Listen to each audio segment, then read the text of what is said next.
Halo, Assalamualaikum warahmatullahi wabarakatuh. Ketemu dengan saya, Hendras Budi Paningkat, dalam catatan harian pegawai ATR BPN. Dalam video ini saya akan mencoba untuk menjelaskan tentang kejahatan pertanahan atau mafia tanah ya mungkin. Mulai dari pengertian, modus operandi, serta praktek-praktek kejahatan pertanahan atau lebih viralnya disebut dengan mafia tanah. Tentunya dalam perspektif catatan harian pegawai ATR BPN. Nah, teman-teman, ya, mafia tanah adalah individu atau kelompok orang dan atau badan hukum ya yang melakukan tindakan dengan sengaja, memiliki itikat buruk, itikat yang tidak baik, dan saling bekerja sama untuk melakukan tindakan kejahatan pertanahan. Biasanya tindakan kejahatan ini ya atau para mafia ini bekerja dengan terencana, tersistematis, dan saling berbagi tugas sesuai dengan kompetensi atau keahlian masing-masing, karena pada prinsipnya untuk melakukan tindakan kejahatan pertanahan ini tidak hanya dengan kekuatan fisik, tetapi perlu soft skill yang harus dimiliki, perlu jaringan-jaringan tertentu. Nah, yang menjadi meningkatnya kejahatan pertanahan ya itu seiring dengan meningkatnya dinamika pembangunan yang begitu cepat. Kebutuhan terhadap tanah semakin lama semakin meningkat, sehingga berbanding lurus dengan meningkatnya harga tanah yang semakin hari semakin tahun melambung tinggi, sehingga memberikan peluang kepada oknum-oknum tertentu yang memiliki itikat tidak baik, memiliki itikat buruk untuk melakukan tindak kejahatan pertanahan, baik secara individu maupun secara berkelompok, guna memperoleh keuntungan menurut dia ya, guna memperoleh keuntungan dan tentunya merugikan pihak lain. Nah, teman-teman juga sasaran mafia tanah ya itu seluruh bidang tanah ya, baik yang sudah terdaftar atau bersertifikat dan tanah-tanah yang belum bersertifikat. Jadi begitu ada tanah yang berpotensi untuk dilakukan tindak kejahatan, ya mafia tanah tidak memandang bulu sudah sertifikat ataupun belum, itu menjadi sasaran para pelaku tindak kejahatan pertanahan atau akhir-akhir ini sering viralnya disebut sebagai mafia tanah. Nah, lalu apa sih modus operandi kejahatan pertanahan? Ya, oke, kita bahas ya.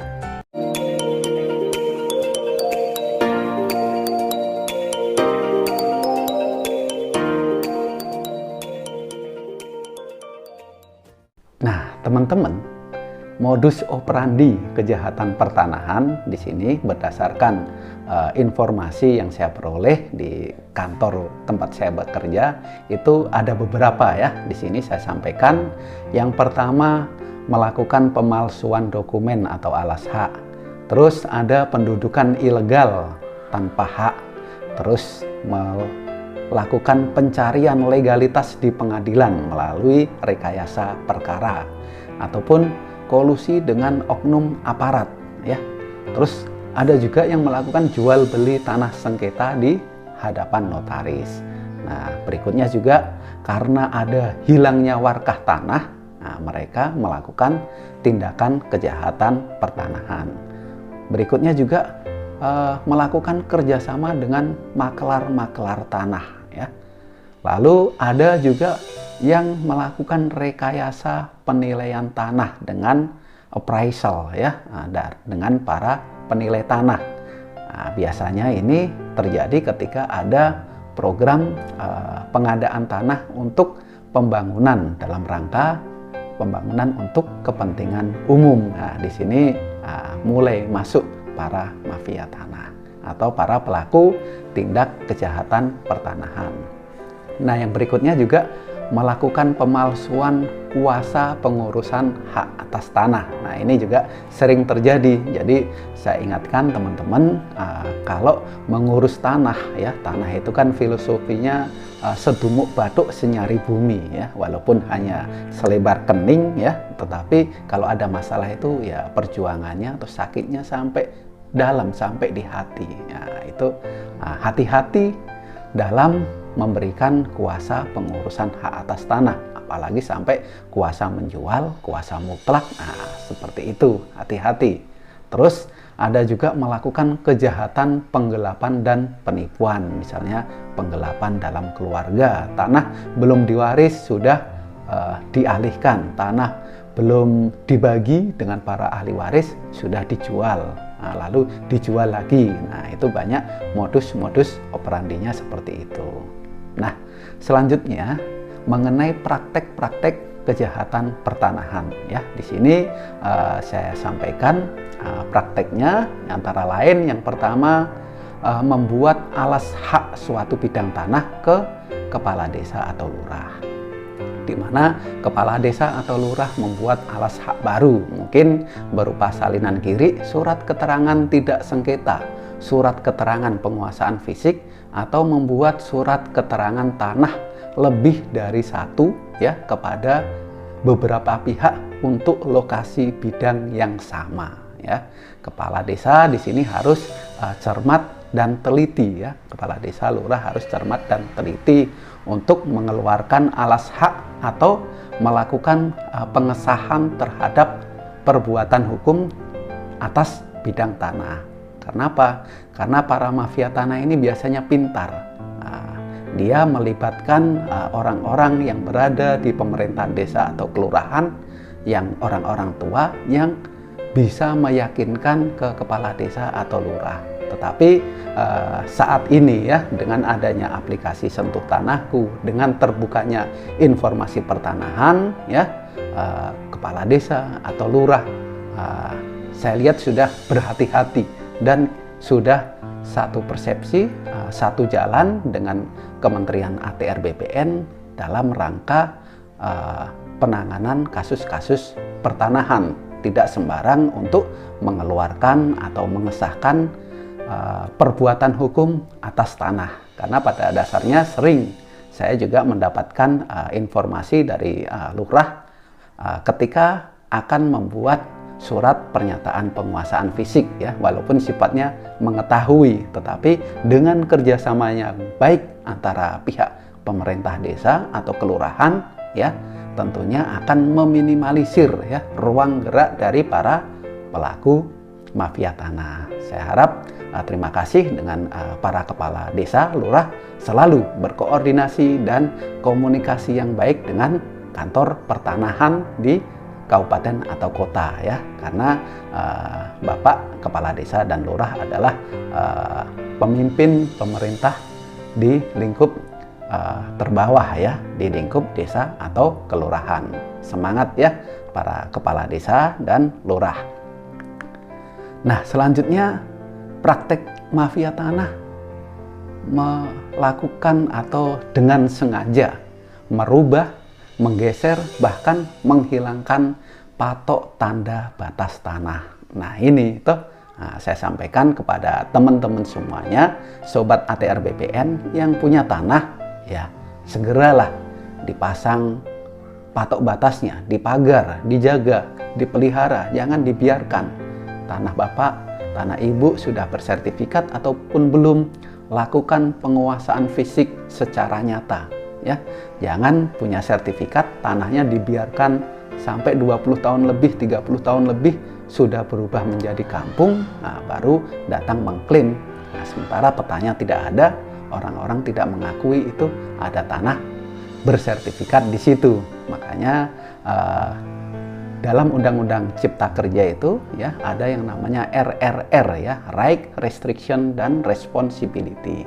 Nah, di sini untuk mencegah ya orang-orang dengan itikat buruk ya merubah, menggeser, dan menghilangkan patok batas bidang tanah. Ya, walaupun secara agama, ya, menurut agama Islam itu Allah Subhanahu wa Ta'ala itu melaknat orang yang merubah patok batas tanah. Ya, karena ini sangat prinsip, ya. Hati-hati, ya. Ini mafia tanah juga bisa melakukan kegiatan ini, merubah, menggeser, dan menghilangkan patok tanda batas tanah.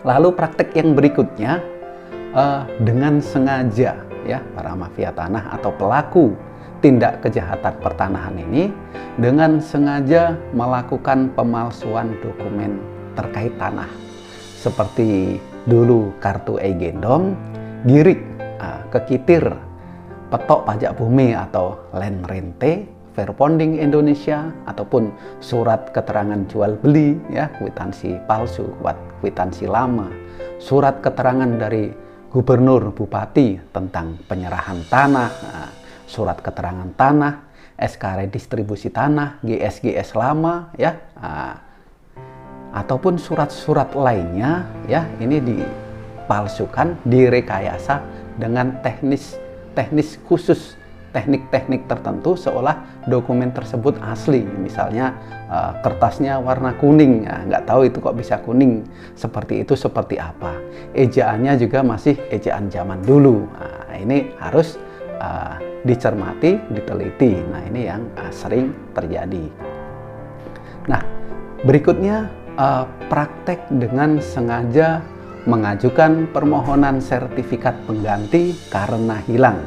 Padahal sertifikat aslinya tidak hilang, masih dipegang oleh pemiliknya, atau sertifikat tersebut sedang digadaikan di bawah tangan. Nah, banyak ini kejadian seperti ini, sedang digadaikan di bawah tangan, mengajukan permohonan sertifikat pengganti karena hilang, ya diterbitkan. Kenapa? Karena sudah disumpah, sudah diukur, sudah disumpah, syarat formilnya terpenuhi, akhirnya terbitlah dua sertifikat terhadap bidang tanah yang sama, ataupun karena ada masalah keluarga di dalamnya, ada masalah keluarga, di mana dalam keluarga tersebut punya aset. Ada salah satu oknum yang beritikat tidak baik mengajukan permohonan sertifikat pengganti. Nah, misalnya baku bombe, ya, kalau bahasa Sulawesi, ya, tidak saling bertegur sapa.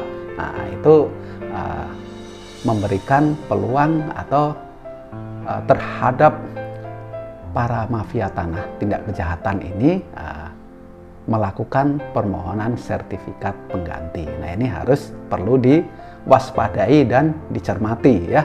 Ingat, harga tanah semakin hari semakin naik, ya. Harga mobil makin hari makin tahun turun, tapi kalau harga tanah nilainya naik. Jadi saya sarankan berhati-hati ketika melakukan perbuatan hukum terhadap tanah Anda. Nah, yang berikutnya juga praktek dengan menukar sertifikat asli dengan sertifikat palsu, ya. Terus melakukan perbuatan membuat akta jual beli, misalnya melalui PPAT yang tidak kompeten, atau PPAT-nya juga PPAT yang istilahnya tidak resmi, PPAT abal-abal. Nah, ini juga sering terjadi atau pernah terjadi, ya, seperti ini. Nah, itulah praktek-praktek dari kejahatan pertanahan. Nah, istilah viralnya mafia tanah. Nah, selanjutnya juga ada praktek dengan sengaja menggunakan jasa preman untuk menguasai fisik suatu objek bidang tanah milik orang lain yang sudah bersertifikat, memagarnya, menggemboknya, kemudian mendirikan bangunan di atasnya. Dan ketika ada pengaduan dari si pemilik tanah, mereka berdalih telah menguasai secara fisik sejak lama. Nah, ini kondisi-kondisi praktek seperti ini juga ada. Nah, selanjutnya praktek ketika ada HGU, nah, itu mafia tanah juga memprovokasi masyarakat atau petani penggarap untuk mengokupasi atau mengusahakan tanah secara ilegal di atas perkebunan HGU. baik yang akan berakhir maupun yang masih berlaku. Ditambah lagi si pemegang HGU, dia tidak mengolah tanah HGU tersebut secara aktif. Kenapa? Nah, HGU kan setelah UUCK peraturan turunannya itu ya dikasih waktu 2 tahun harus dikerjakan secara aktif. Ya, intinya itu syarat material ya, kewajiban terhadap bidang tanah itu juga harus dilakukan. Artinya kita tidak memberikan kesempatan terhadap adanya tindakan-tindakan kejahatan pertanahan. Jadi semua warga ya, para pemilik tanah baik perorangan maupun badan hukum, mulai sekarang ayo dicek kembali bidang tanah Anda, dicek kembali aset tanah Anda ya. Nah, karena dimungkinkan kalau Anda lalai, Anda teledor, nanti Anda jadi korban tindak kejahatan pertanahan, di mana mengurus masalah tanah itu memerlukan tenaga pikiran yang sangat ekstra ya. Nah, selanjutnya juga ada praktek-praktek mafia tanah atau tindak kejahatan pertanahan itu sudah masuk dalam level peradilan. Nah, ini level yang lebih tinggi lagi ya. Nah, misalnya melakukan gugatan rekayasa di pengadilan untuk mendapatkan hak atas tanah. Padahal baik penggugat maupun tergugat adalah merupakan bagian dari kelompok mafia tersebut. Dan pemilik tanah yang sebenarnya tidak dilibatkan sebagai pihak. Nah, sehingga akan merugikan dari pemilik tanah yang sebenarnya.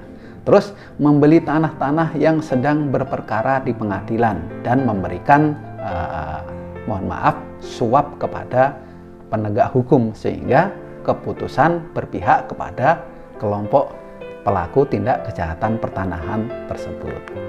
Terus juga melakukan gugatan tiada akhir ya, sehingga menimbulkan banyaknya putusan pengadilan yang berkekuatan hukum tetap, yang isi putusannya bertentangan satu sama lain ya. Putusan pidananya begini, putusan perdatanya begini, putusan tunnya seperti ini. Nah, sehingga putusan tersebut tidak dapat dijalankan atau dieksekusi dan tanah tidak dapat dimanfaatkan. Bingung ya. Nah, kemudian juga ada praktek melakukan gugatan di pengadilan dengan menggunakan alas hak palsu, sehingga data palsu itu menjadi legal dengan adanya putusan pengadilan yang telah berkekuatan hukum tetap. Nah, itulah praktek-praktek mafia tanah ya. Mudah-mudahan ya kita semuanya terhindar dari korban para pelaku tindak kejahatan pertanahan ya. Termasuk teman-teman di Kementerian ATR BPN ya, jangan tergoda, jangan terbujuk ya, termakan rayuan masalah materi untuk ikut serta dalam melakukan tindakan kejahatan pertanahan ya. Karena tindakan kejahatan pertanahan ini butuh orang-orang yang bisa membantu untuk melakukan praktek-praktek mereka ya. Intinya Kementerian ATR BPN ya saat ini sudah melakukan terobosan ya dengan sistem informasi publik ya, hasil dari pekerjaan Kementerian ATR BPN khususnya di bidang pertanahan itu sudah bisa diakses, salah satunya melalui Sentuh Tanahku. Nah, itu sisa dimanfaatkan saja ya. Oke, dalam sesi ini cukup sampai di sini ya. Terima kasih. Jangan lupa like, comment, share, and subscribe ya, biar channel ini tetap semangat dan berkembang. Saya Hendras Budi Paningkat. Terima kasih. Assalamualaikum warahmatullahi wabarakatuh.